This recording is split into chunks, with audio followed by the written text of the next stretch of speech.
الرحمن الرحيم والصلاة والسلام على أشرف المرسلين. أنا لو اتكلمنا عن أزمة الغلاء أنا هحط طرفين، التاجر والمستهلك. تمام. الاثنين بيشتركوا في أزمة الغلاء، التاجر والمستهلك. التاجر والمستهلك. ليه؟ لو احنا بصينا من منظور ديني، لما بعدنا عن منهج ربنا نزل بنا الغلاء وحل. واحد يقول لا يعني طب الكلام ده كلام منابر، كلام خطب، وبالتالي لا كلام واقعي. كلام واقعي. تمام. ننزل لأرض الواقع نشوف الدين أمر التاجر بإيه. قال صلى الله عليه وسلم: رحم الله رجلا سمحا إذا باع وإذا اشترى وإذا اقتضى. يعني إذا للتاجر لابد أن يكون سمحا في بيعه.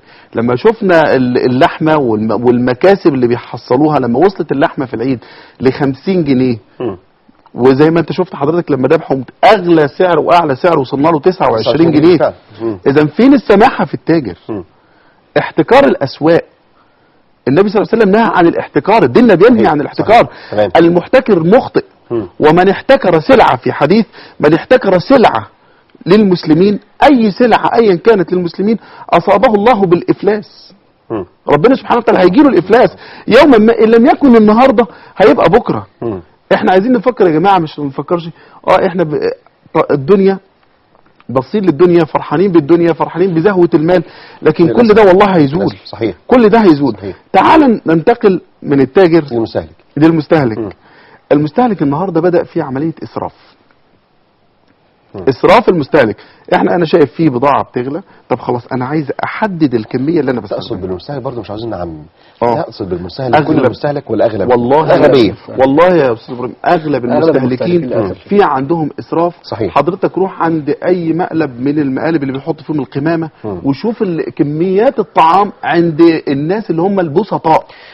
حضرتك دول يعني هتصدقني لما اقول، وفضيله الساده المشاهدين، لما اقول هذه المقالب اللي الناس بترمي فيها، في المقابل في ناس بتبحث فيها عن لقيمات العيش.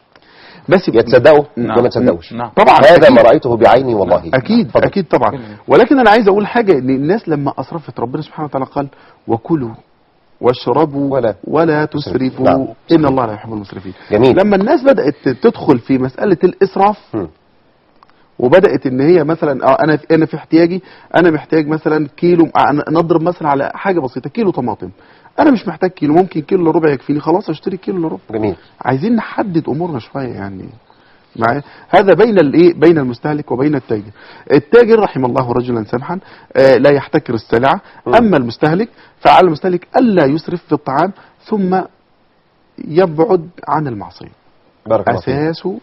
اساس الغلاء المعصيه. صحيح والله.